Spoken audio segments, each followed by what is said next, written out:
முதல் வாசகம். மண்ணுலகின் எல்லைகள் யாவும் நம் கடவுள் அளிக்கும் மீட்பை காணும். இறைவாக்கினர் எசாயா நூலிலிருந்து வாசகம். அதிகாரம் 52, இறை வார்த்தைகள் 7 முதல் 10 முடிய.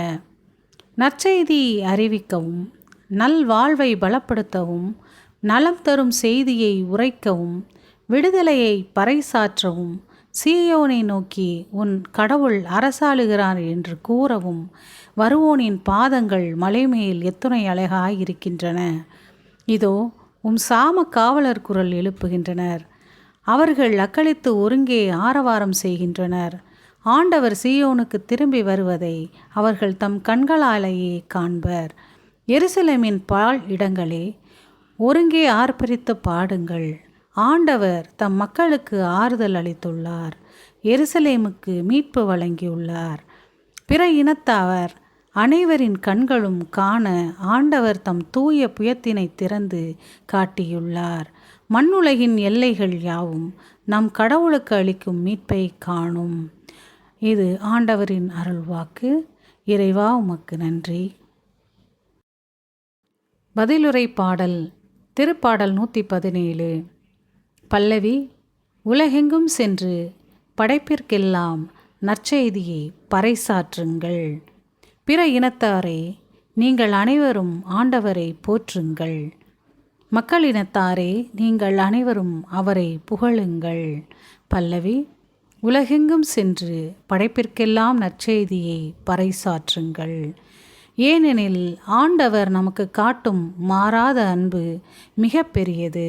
அவரது உண்மை என்றென்றும் நிலைத்துள்ளது. பல்லவி. உலகெங்கும் சென்று படைப்பிற்கெல்லாம் நற்செய்தியை பறைசாற்றுங்கள். இரண்டாம் வாசகம். திருத்தூதர்களை அடித்தளமாக கொண்டு அமைக்கப்பட்ட கட்டிடமாயிருக்கிறீர்கள். திருத்தூதர் பவுல் எபேசியருக்கு எழுதிய திருமுகத்தில் இருந்து வாசகம். அதிகாரம் 2, இறை வார்த்தைகள் 19 முதல் 22 முடிய.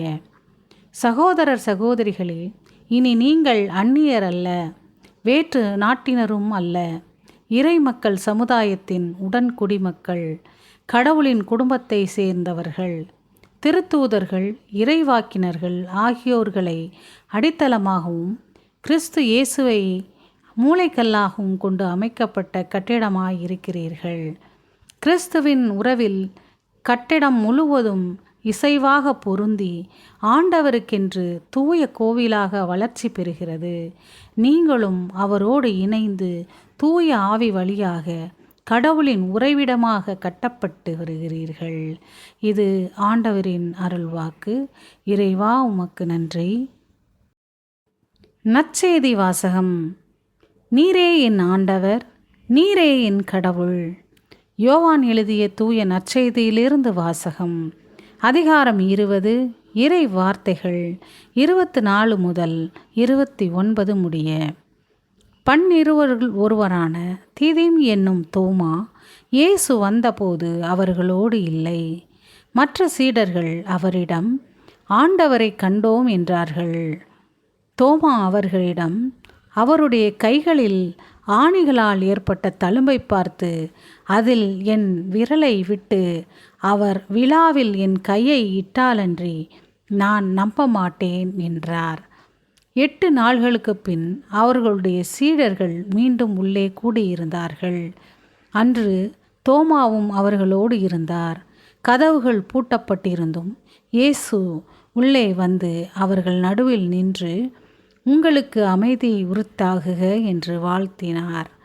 பின்னர் அவர் தோமாவிடம், இதோ என் கைகள், இங்கே உன் விரலை இடு, உன் கையை நீட்டி என் விழாவில் இடு, ஐயம் தவிர்த்து நம்பிக்கை கொள் என்றார்.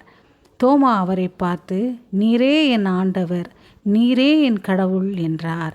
இயேசு அவரிடம், நீ என்னை கண்டதால் நம்பினாய், காணாமலே நம்புவோர் பேறு பெற்றோர் என்றார். இது ஆண்டவரின் அருள்வாக்கு. கிறிஸ்துவே, உமக்கு புகழ்.